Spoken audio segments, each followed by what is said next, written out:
Panalo. Masarap pakinggan, ngunit sa tulad kong nagkamali sa landas na napiling tahakin, ay nagmistula itong isang bangungot sa pagsasama namin ng asawa kong si Fiona. Ako nga po pala si Rene. 32 anyos na sa kasalukuyan at nagmamay-ari ng isang computer shop malapit sa University Belt. Masasabi kong maganda naman ang takbo ng aking negosyo. Kung kaya't wala talaga kaming problema ni Mrs. kung pera ang pag-uusapan. Sa halip, malaki pa nga ang naitabi naming savings sa bangko mula sa kinikita namin buwan-buwan.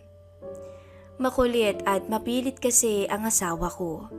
Kung kaya naman pinayagan ko siyang magtrabaho bilang isang inventory clerk sa establishmentong malapit lamang sa condominium unit na tinutuluyan namin. Palagi kasi nitong nababanggit noon na ayaw niyang maging pabigat sa akin at ayaw din nitong umasa sa perang nagmula sa pamilya ko. Hindi naman kasi sa pagmamayabang pero may kaya ang pamilya ko. Han, si Ivana na naman bang nasa isip mo? Tanong ng misis ko nang mapansin itong tahimik at tulala akong nakaupo sa may sofa. Bahagya pa siyang natawa, tsaka sinabing nagbibiro lang siya para maagaw ng tuluyan ang atensyon ko. Ako rin ay natawa habang nakatingala rito bago binaba ang tingin sinanda niyang merienda. Minabuti kasi naming magpahinga ngayong weekend. Kaya naman naisipan naming mag-movie marathon habang kumakain ng midnight snack. Kanina pa kasi malalim ang iniisip mo. May problema ka ba? Tanong ng misis ko sa akin. Mas pinili kong huwag sagutin ng aking asawa dahil alam kong hindi siya matutuwa oras na malaman ito kung anong pinagkakaabalahan ko sa tuwing nawawala ako sa aking computer shop kamakailan. Madalas pa naman ako nitong ipagyabang sa mga kakilala namin, lalong-lalo na sa mga katrabaho niya, na ang asawa daw nito ay walang bisyo, hindi naninigarilyo, hindi umiinom kung walang okasyon, at mas lalo ng hindi nambababae. Sa takot ko namang masabi ang katotohanan, ay mas pinili kong ilihis na lamang ang topic. Wala naman Han. Ngumiti ako tsaka malambing na inabot ang kamay nito. Siya nga pala, saan mo gustong mag-lunch bukas? Gusto mo bang mag-samgyup tayo? O sa fine dining restaurant na lang tayo pumunta? Agad namang natuwa ang misis ko sa tanong ko. Hindi pa naman ako yung tipo ng taong mahilig lumabas ng bahay. Maliban na lamang kung may importanteng lakad. Kaya minsan, pansin kong naiinip na rin si Mrs. sa setup namin pero wala naman siyang magawa kung hindi samahan akong magmukmuk sa bahay sa tuwing weekend. Kaya naiintindihan ko talagang mabuti kung bakit ganito na lang ang tuwang nararamdaman niya. Hindi ba may pinag-iipunan kang units na bibilhin? Mapapagastos ka kung magdi-date tayong dalawa? Nagdadalawang isip pa nitong sambit. Tuluyan ko namang binura ang pangamba nito sa pamamagitan ng mga salitang alam kong magpapasaya sa kanya. Malakas naman ang kita sa com shop ngayong buwan dahil maraming project na ginagawa ang mga estudyantehhan. Nung nakaraang linggo pa kumpleto ang budget ko, sobra pa nga para sa date nating dalawang natira. Hindi ko mabilang kung ilang beses na nagsabi ang misis ko ng congratulation habang matamis na nakangiti sa harapan ko. Kitang-kita ko pa ang kinang at saya sa mga mata niya, kung kaya naman mabilis akong inusig ng aking konsensya. Ang totoo, hindi naman talaga nagmula sa kita namin sa com shop ang perang ipinambibili o ipambibili ko ng dagdag na computer units at gagamitin para sa dinner date naming dalawa. Galing ang perang yun mula sa unang panalo ko sa casino. Niyaya kasi ako ng may-ari ng katabi naming office supply shop na sumaglit doon, kung kaya naman out of curiosity ay sumama ako sa kanya. Hindi naman kami inabot ng 1 oras sa loob.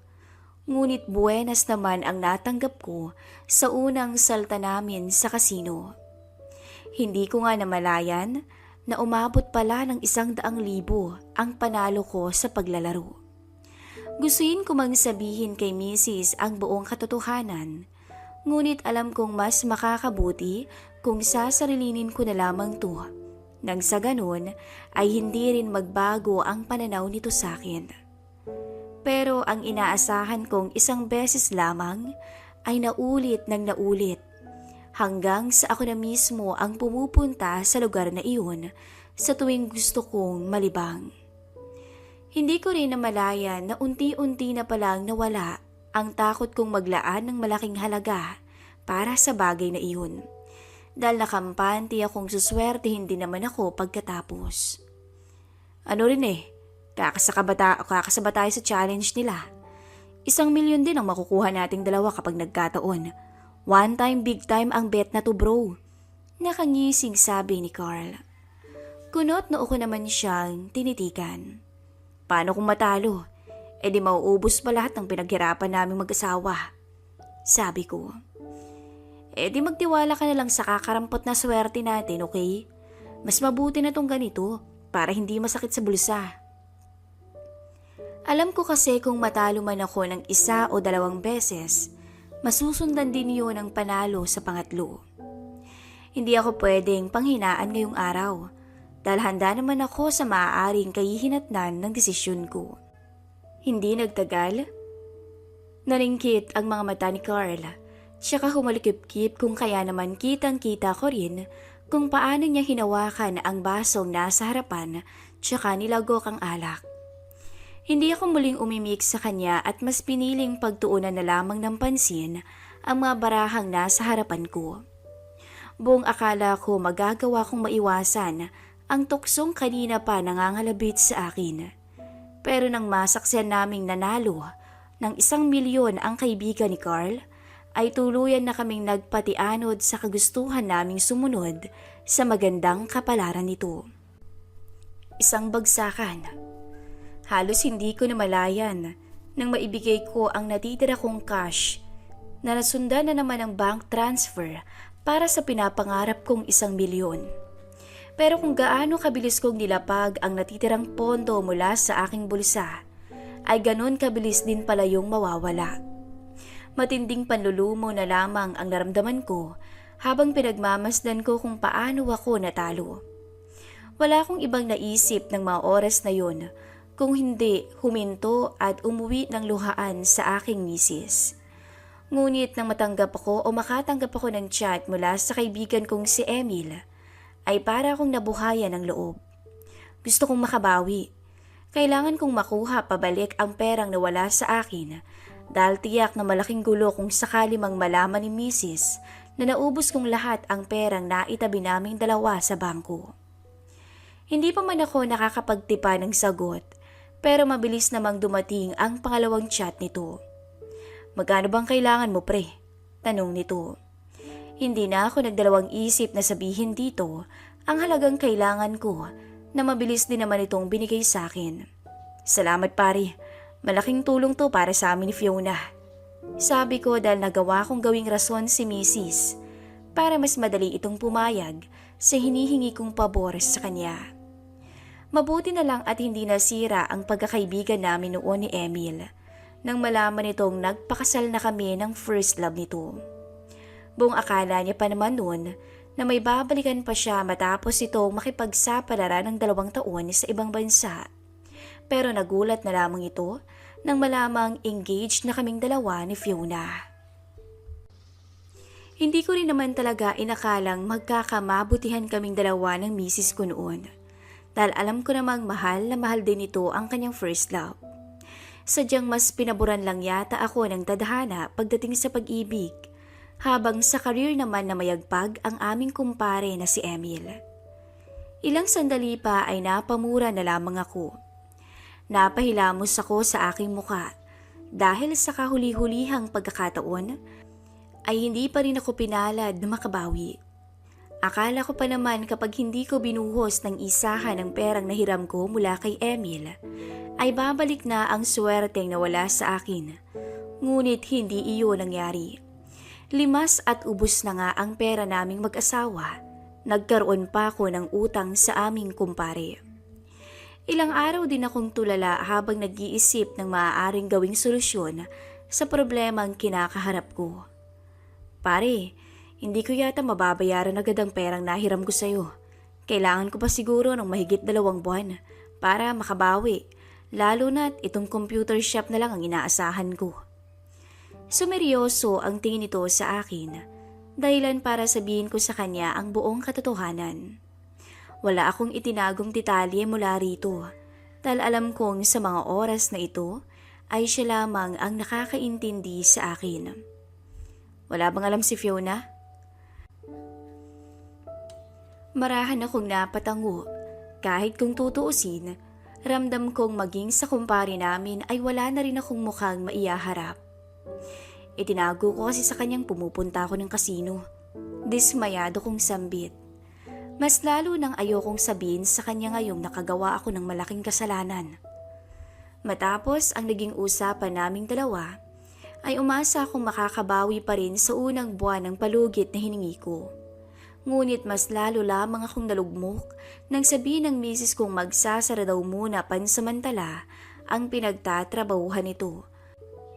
Kaya naman matapos ng huling sahod na matatanggap niya sa katapusan, ay mawawalan na ito ng trabaho.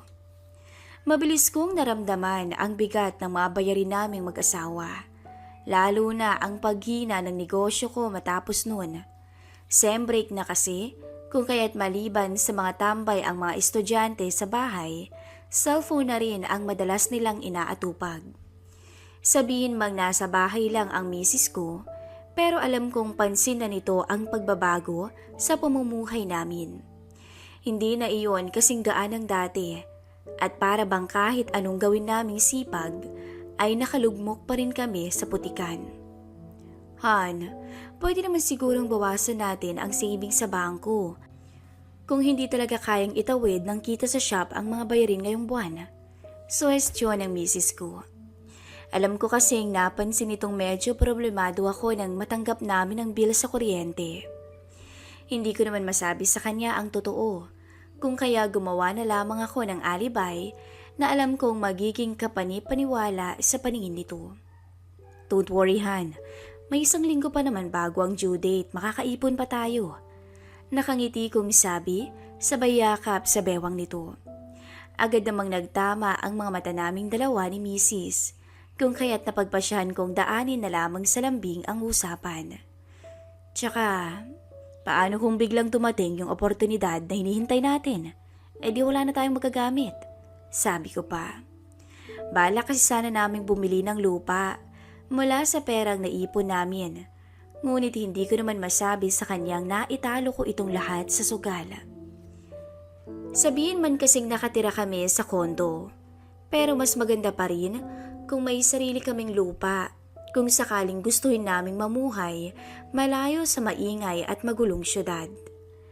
Pakiramdam ko tuloy, may nakatali ng mahigpit sa leeg ko na pahigpit ng pahigpit habang tumatagal. Nahihirapan na akong huminga at hindi na rin ako nakakatulog ng maayos. Pre, kumusta? Buong akala ko, ang problema ko lamang kay misis ang iniintindi ko ng buwan na yun. Pero hindi ko akalaing mas lalo pala akong manlalamig sa muling pagbisita ni Emil. Nawala kasi sa isip kong 2 buwan na pala ang nakalipas simula nang mag-usap kaming dalawa. Ibig sabihin, oras na para singilin nito ang pagkakautang ko sa kanya. May balita na ba? Anya na mas nagpakaba sa akin. Hindi ako nakasagot agad dahil tinatansya ko muna kung papayag ito kung sakali mang humingi na naman ako ng palugit sa kanya. Bakit wala yatang katao-tao sa computer shop mo ngayong araw? Hindi ba lagi naman tong puno? Hindi niya nagawang matapos ang sasabihin dahil bigla siyang natigilan. Sem break nga pala no? Doon nagkaroon ako ng pagkakataong sabihin sa kanya ang kasalukuyan naming sitwasyon ng aking asawa. Pero ang akala kong palugit na maibibigay niya sa akin ay iba ang naging resulta. Gusto mo bang mabayaran ang utang mo sa akin, Rene? Umpisa pa lamang ng tanong ni Emil ay iba na agad ang kutob ko. Pasensya ka na, Emil. Wala talaga akong mapagkukunan eh. Ayoko namang mag-loan sa bangko at baka mamaya pati tinutuluyan namin at negosyong pinaghirapan ko ay mawala pa. Pinagmasdan niya ako ng matiim na para bang may mahalaga talaga tong sasabihin sa akin. Alam mo namang first love ko ang misis mo, di ba? Baka pwedeng siya na lang. Hindi ako makapaniwala na tinitigan ko siya o hindi ako makapaniwalang tinitigan siya dahil nakuha ko agad ang nais niyang ipahiwatig ng mga oras na yun. Emil, alam mong hindi ko magagawa sa misis kong isang gabi lang kapalit ang utang mo sa akin. Kung gusto mo nga, bibigyan pa kita ng 50,000. Hindi yun dagdag bayad, kung hindi para makatulong na rin sa inyong dalawa.